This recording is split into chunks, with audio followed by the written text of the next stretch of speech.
अस्सलाम वालेकुम व्यूअर्स, कैसे हैं आप सब। उम्मीद करती हूँ सब खैरियत से होंगे। और यहाँ बनने जा रहा था नाश्ता और शिजा ड्राइंग रूम में मज़े से देख रही थी अस्मा और लूसना। और बस बच्चों को शुरू से ही अगर हम लोग आदत डाल देना तो बच्चों को आदत हो जाती है। अभी शिजा को बोलना भी नहीं आया, वो तोड़ तोड़ के अस्मा और लूसना सूरह रहमान पढ़ने की कोशिश करती हैं। और बस शिजा को बहुत शौक़ होता है सुनने का। माशाल्लाह से शिजा 2 माह की थी तब से मैं शिजा को सुना रही हूँ और अब माशाल्लाह से उनकी आदत हो गई है सुनने की। और बच्चों को अगर हम शुरू से ही आदत डाल देना तो फिर बच्चों को ऑटोमेटिकली सब चीज़ें भी याद हो जाती हैं और पढ़ने की भी आदत हो जाती है।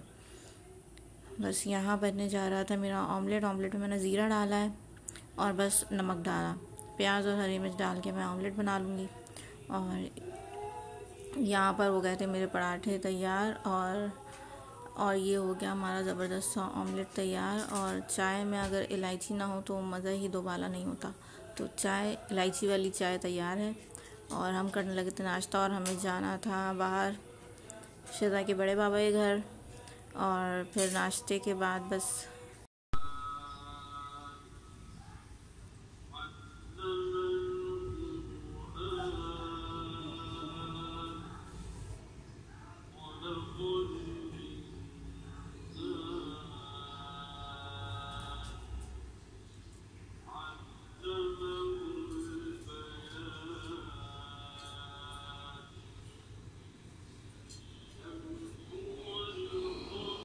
वापसी पे हम लोगों ने ले ली थी कुछ सब्जियां।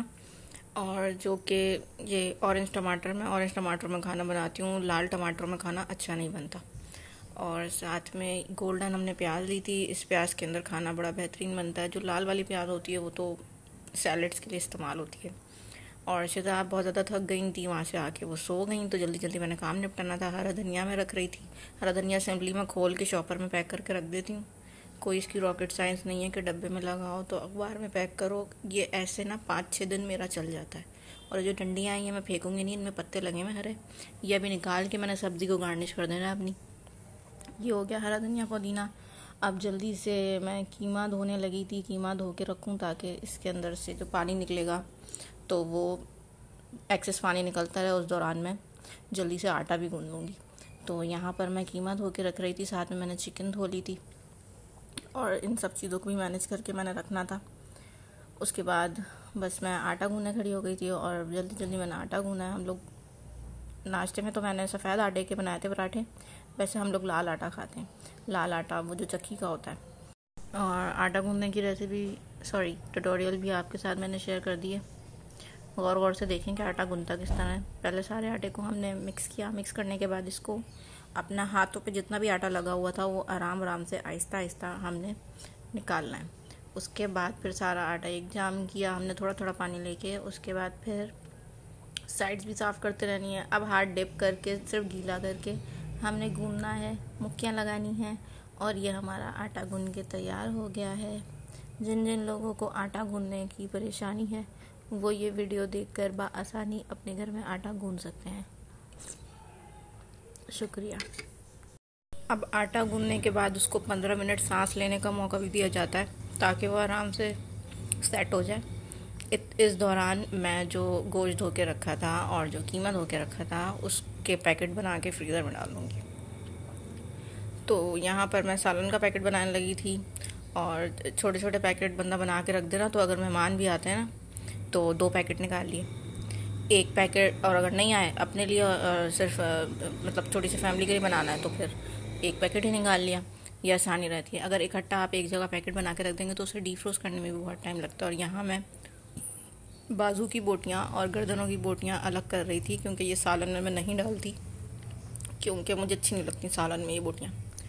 तो ये यखनी के तौर पे या फिर कभी कभी बच्चों के लिए जैसे यखनी पुलाव बनाना है तो वो 1-2 बोटी निकाल के और वो बना दिया थोड़ा सा, तो इस काम आ जाती हैं। और ये भी फिर मैं जो बोनलेस करने वाली होती हैं बोटियाँ उनको बोनलेस कर लेती हूँ। और जो उनकी बोन्स होती हैं वो भी यखनी वाले पैकेट में चली जाती हैं। और इसकी बोनलेस कढ़ाई बन जाएगी या बोनलेस कुछ भी बन जाएगा। अगर कबाब बनाना है तो किसी दिन कबाब बना लिए, कुछ भी मूड हुआ आप बना सकते हैं क्योंकि आपके पास बोनलेस पैकेट एक मौजूद है। तो इस तरह ये मेरी चिकन मैनेज हो जाती है। बस इसको मैंने जल्दी जल्दी कट कर लिया। बस सारे काम जल्दी जल्दी निपटाने थे। अभी खाना भी खाना था, रोटी डाल के कहीं शिज़ा ना उठ जाए, क्योंकि शिज़ा सो रही थी। शिज़ा को सोते हुए अभी तकरीबन आधे घंटे से ज़्यादा तो हो ही गया था। अब मैं मैनेज करने लगी थी कीमा मैं बच्चों के लिए पैक कर रही थी। पहले ऐसे एक पैकेट में छोटे छोटे 2 पोर्शन बना देती हूँ, तो ये ऐसे आसानी रहती है। जब भी पकाना हो, एक निकाला आपने पीस और पका लिया।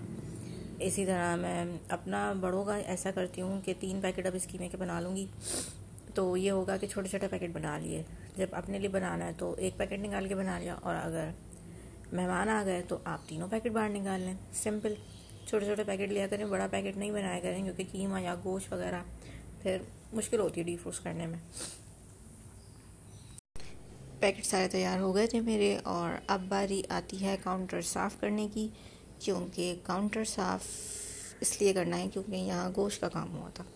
तो अच्छी तरह 2-3 बार काउंटर को साफ़ करेंगे, और उसके बाद मैं बनाऊँगी रोटियाँ, क्योंकि यहाँ काउंटर पर शिज़ा को भी बैठना होता है। तो काउंटर हमेशा मैं साफ़ सुथरा ही रखती हूँ, ताकि शिज़ा भी आराम से बैठ जाए। बहुत ही ज़्यादा एंजॉय करती है शिज़ा तो यहाँ पे।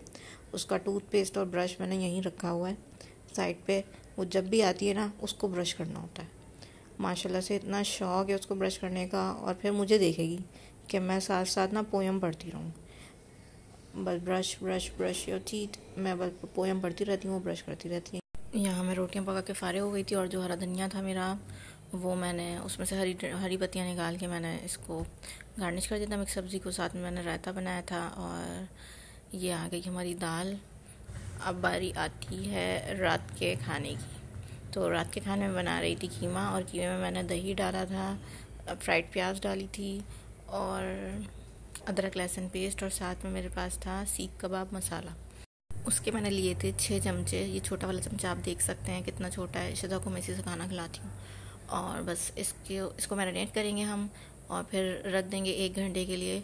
उसके बाद जो है, ये छोटा चमचा गया था, ये मैंने एक्स्ट्रा नहीं डाला। और बस ये सीधा सादा सा कीमा है जो कि खुद ब खुद तैयार हो जाता है। इसको बस पतीली में डाल के धीमी आंच पे छोड़ देना होता है, और ये पक जाता है। बस आज मुझे थोड़ा मसाला चाहिए था, नया एक्सपेरिमेंट मैं कर रही थी। मैंने शुरू में थोड़े से टमाटर सॉफ्ट कर लिए थे, भून लिए थे, और उसके बाद मैंने इसके अंदर कीमा डाला था। ये वरना ऐसे भी कीमा पक जाता है, लेकिन ये ड्राई ड्राई सा होता है, तो मुझे ड्राई नहीं चाहिए था। थोड़ा मतलब क्या कहूँ, थोड़ा शोरबा भी नहीं, बस अच्छा सा भुना भुना ही बन गया था। और बस ये कीमा हमारा तैयार होता, धीमी आंच पे खुद ही इसका पानी इतना ज़्यादा निकल आया। मैंने सोचा चलो चटनी भी बना लेते हैं, मज़ेदार सा रायता बन जाएगा साथ में। और बस चटनी की रेसिपी वही है जो सब बनाते हैं, ज़ीरा, लहसुन, पुदीना, हरा धनिया, हरी मिर्च। और यहाँ हमारा कीमा तैयार हो रहा था। साथ साथ में मैंने सोचा जल्दी से रोटियाँ भी डाल लेती हूँ। रोटियाँ डालते कीमा भी हमारा तैयार हो जाएगा। और बस इसका फाइनल लुक ये था। मैंने गार्निश कर दिया था हरा धनिया और हरी मिर्च से इसको, और कीमा ज़बरदस्त सा कीमा हमारा तैयार हो गया। बहुत लजीज बना था टमाटरों से, तो इसका मज़ा दोबाला हो गया था। आगे भी अच्छी अच्छी वीडियो शेयर करते रहूँगी। अल्लाह हाफ़िज़।